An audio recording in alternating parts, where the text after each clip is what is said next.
Assalamualaikum warahmatullahi wabarakatuh.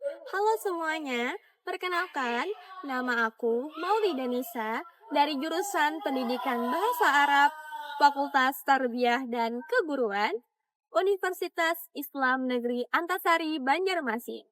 Pada kesempatan kali ini, aku bakalan ngejelasin tentang pengecekan keabsahan data dalam penelitian kualitatif, khususnya dalam dua kriteria. Yang pertama, credibility, dan yang kedua, transferability. Menurut Bogdan dan Tyler, penelitian kualitatif adalah prosedur penelitian yang menghasilkan data deskriptif berupa kata-kata tertulis atau lisan dari orang-orang dan perilaku yang dapat diamati. Pendekatan ini diarahkan pada latar dan individu secara holistik, sehingga peneliti berupaya memahami fenomena secara menyeluruh. Dalam penelitian seperti ini, kualitas data menjadi sangat penting. Karena itu, ada 4 kriteria keabsahan data.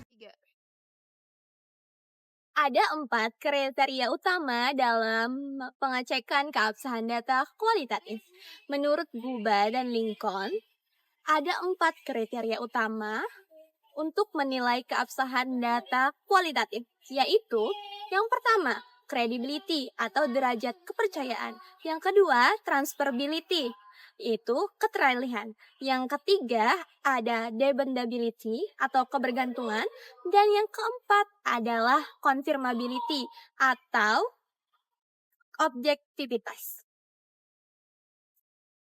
Credibility adalah sejauh mana data hasil penelitian dapat dipercaya sebagai kebenaran yang sesuai dengan kenyataan di lapangan. Penelitian dianggap kredibel jika informan sendiri merasa bahwa apa yang dituliskan peneliti benar-benar menggambarkan pengalaman dan informasi yang mereka berikan. Untuk mencapai credibility, ada 6 teknik utama. 6 teknik pengecekan keabsahan data credibility yang mana sebelumnya sudah aku jelaskan. Nah, sekarang kita memasuki 6 teknik dalam credibility tersebut. Nah, yang mana itu ada 6, teman-teman bisa lihat di PowerPoint. Nah, kita masuk ke yang pertama, yaitu perpanjangan pengamatan atau prolonged judgment. Yang mana prolonged judgment ini atau perpanjangan pengamatan itu adalah peneliti kembali ke lapangan untuk memastikan kebenaran data, membangun hubungan rapot, dan memahami konteks secara mendalam. Mengapa hal ini penting? Itu adalah untuk mengatasi bias atau orang asing. Yang kedua adalah untuk memvalidasi data. Nah, contohnya itu, ketika di kunjungan pertama, peneliti ingin meneliti kesulitan siswa terhadap memahami teks bahasa Arab. Ternyata siswa pada tahap ini masih malu, segan, atau takut menjelaskan kendala yang sebenarnya. Jawaban mereka cenderung normatif. Nah, tentu data awal ini belum tentu kredibel karena adanya hambatan dalam sisi psikologis. Nah, setelah diadakannya perpanjangan pengamatan, nah, hasilnya itu siswa menjadi lebih terbuka. Mereka berani mengakui kesulitan spesifik, misal sering membedakan struktur Arab. Nah, data ini kan lebih valid karena lahir dari rasa percaya diri.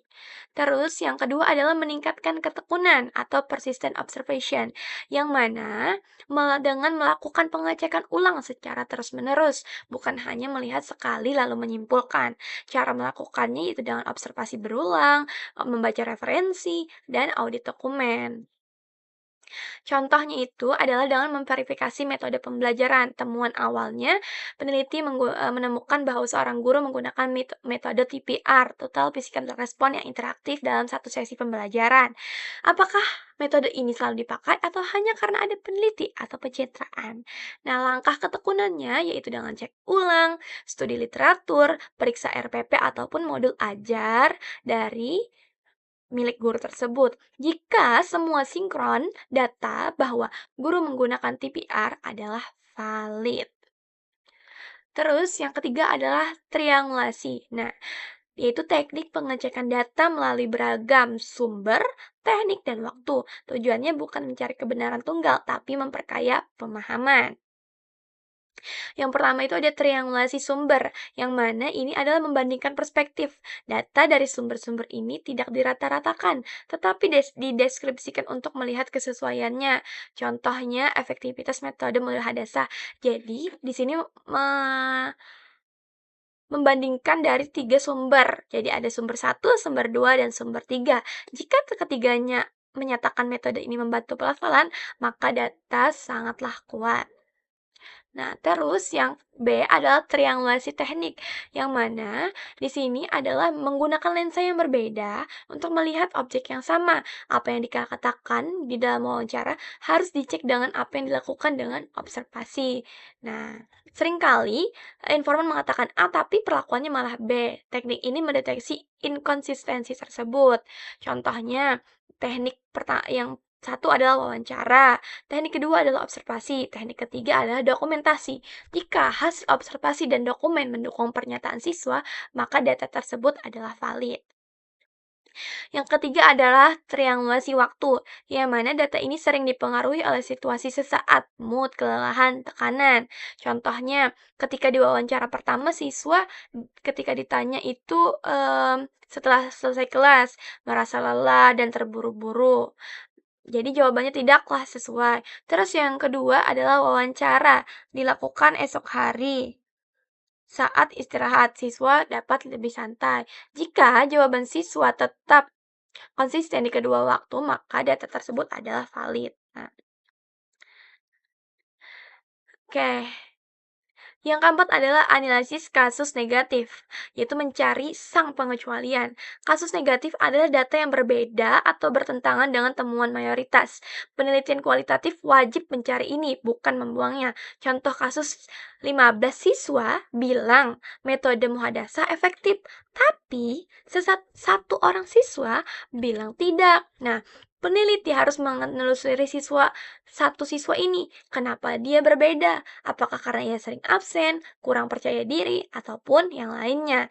Jika terbukti faktornya adalah absen, bukan metodenya yang salah, maka kesimpulan umum metode efektif menjadi semakin kuat.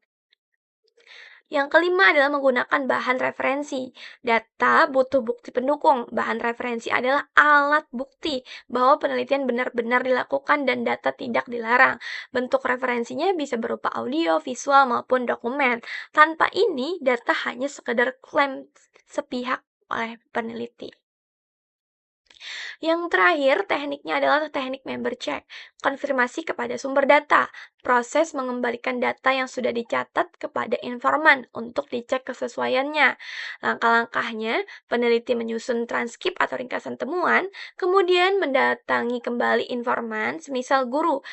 Guru membaca dan menilai apakah ringkasan temuan tersebut sudah sesuai dengan yang dimaksud beliau. Nah, informan bisa menyetujui, menolak, atau menambah data yang sudah disusun oleh peneliti. Ini adalah kunci agar peneliti tidak salah tafsir atau subjektif. Nah, jadi keenam teknik ini merupakan bagian dari pengecekan keabsahan data credibility. Jadi, seorang peneliti tentunya harus mengecek keabsahan data credibility-nya dengan 6 strategi yang ada ini. Yang kedua adalah transferability atau keteralihan. Transferability adalah sejauh mana hasil penelitian dapat diterapkan atau digunakan pada konteks atau situasi lain yang memiliki kemiripan. Dalam penelitian kualitatif, transferability bukan tentang generalisasi, tetapi tentang apakah laporan penelitian memberikan deskripsi yang sangat rinci dan jelas sehingga peneliti lain dapat memutuskan apakah hasil tersebut bisa dipakai dalam konteks yang berbeda. Contoh, dalam penelitian tentang penggunaan metode role play untuk meningkatkan maharah kalam pada siswa kelas 8. Jika laporan penelitian ditulis dengan rinci, mulai dari profil sekolah, kemampuan awal siswa, langkah-langkah metode, teknik penilaian, dan kondisi kelas, maka peneliti lain bisa menilai apakah metode tersebut cocok diterapkan di sekolah lain, tingkat kelas berbeda, atau kurikulum berbeda. Itulah yang disebut dengan transferability. Demikian penjelasan aku mengenai dua kriteria pengecekan keabsahan data dalam penelitian kualitatif, yaitu credibility dan transferability. Keduanya sangat penting dalam penelitian kualitatif agar hasil penelitian benar-benar akurat, dapat dipercaya, dan dapat bermanfaat bagi peneliti lain di masa mendatang. Mungkin itu saja yang dapat aku sampaikan. Terima kasih banyak. Wassalamualaikum warahmatullahi wabarakatuh.